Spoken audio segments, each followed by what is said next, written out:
हमारी मौजूदगी इस वक्त आजमगढ़ में है। महाराजा सुहेलदेव की जयंती लगभग एक महीने तक जो उनको मानने वाले लोग हैं वो मनाते हैं, और उसी कड़ी में आज आजमगढ़ में भी उनकी जयंती के अवसर पर बड़ी रैली का आयोजन और एक बड़ा कार्यक्रम जो हो रहा है। अनिल राजभर जी हमारे साथ हैं।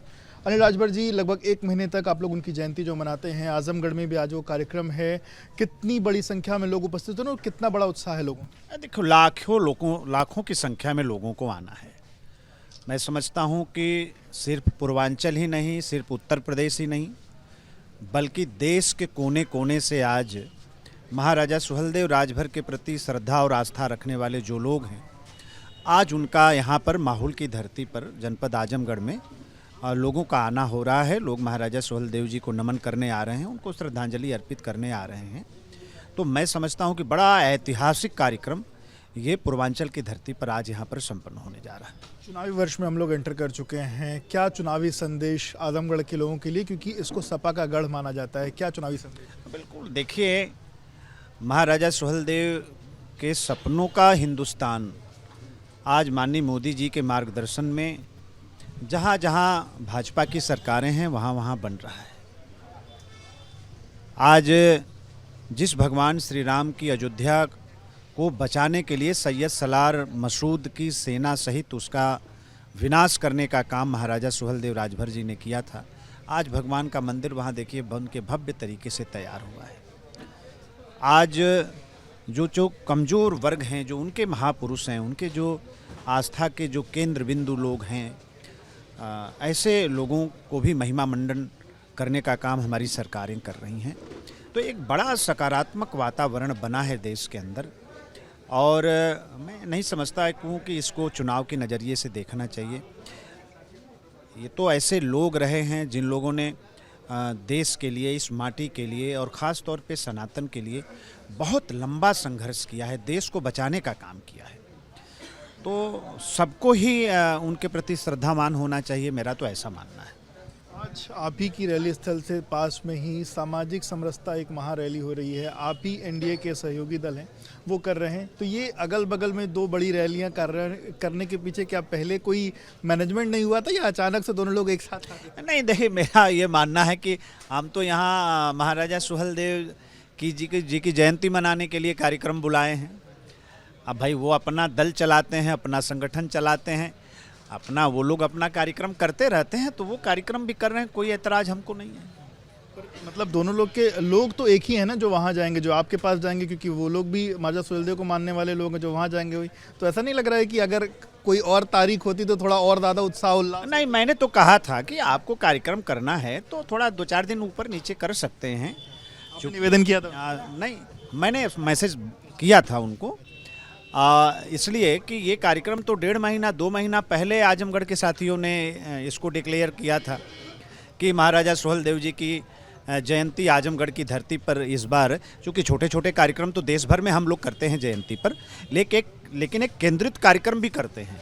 तो आजमगढ़ के लोगों ने मांग किया कि नहीं, हमारे यहाँ एक केंद्रित कार्यक्रम होना चाहिए।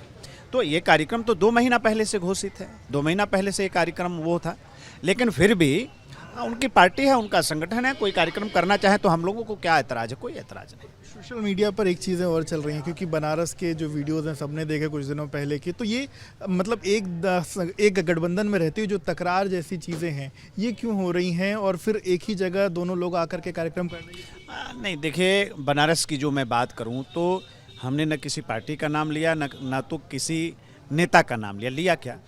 आप पूरा क्लिप देखिए, वो कहाँ से कन्फ्यूज लोग हो गए मैं नहीं जानता।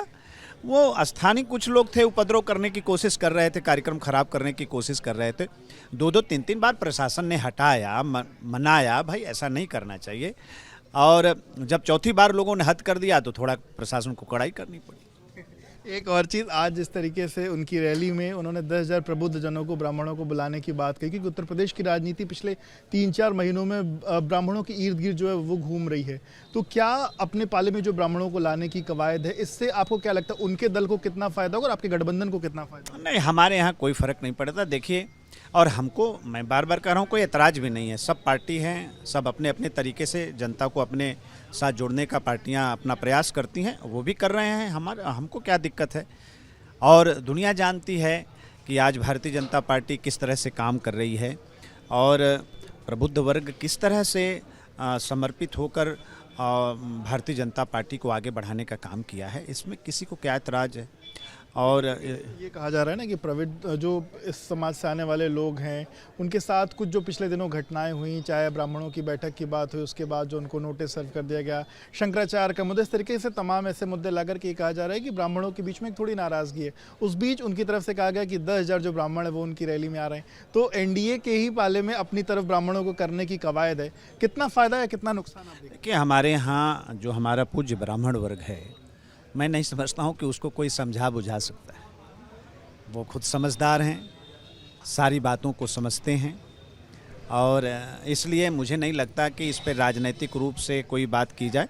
समय के साथ आप देखेंगे सारी चीज़ें अपने पटरी पर रहेंगी, सब कुछ अच्छा रहेगा, कहीं किसी प्रकार की दिक्कत नहीं। आखिरी सवाल, क्योंकि आपने भले ही ये बात कही कि आज के कार्यक्रम का कोई राजनीतिक संदेश नहीं होना चाहिए, लेकिन फिर भी आजमगढ़ का किला आप लोग भी भेदना चाहते हैं, सारे लोग भेदना चाहते हैं। सपा का ये गढ़, इसको भेदने के लिए कितनी तैयारी है, और अगर 2027 की बात करें 10 में से कितनी सीटें आप लेने की कोशिश में? देखिए, मैं प्रभारी मंत्री भी हूँ आजमगढ़ जनपद का। मैं बिल्कुल ऑन द रिकॉर्ड आपके कैमरे पे बोल रहा हूँ, आपके चैनल पर बोल रहा हूँ, आपके सभी सम्मानित दर्शक भी मेरी बात को सुन रहे होंगे। इस बार आजमगढ़ में भारतीय जनता पार्टी 20 रहेगी, कमल यहाँ खिलेगा। मैं पूरी तरीके से आप सबको विश्वास के साथ आश्वस्त कराता हूँ। बहुत बहुत शुक्रिया बात करने के लिए। तो आपने सुना मंत्री अनिल राजभर को, उनका कहना है कि 2027 में भारतीय जनता पार्टी यहाँ पर 20 रहेगी, यानी कि सपा से अधिक सीटें वो जीतेगी। इसके साथ साथ उनका कहना है कि आज के कार्यक्रम का कोई राजनीतिक मायने के तौर पर उसको नहीं देखना चाहिए। कैमरामैन प्रेम सिंह के साथ विवेक राय, बीपी न्यूज़, आजमगढ़।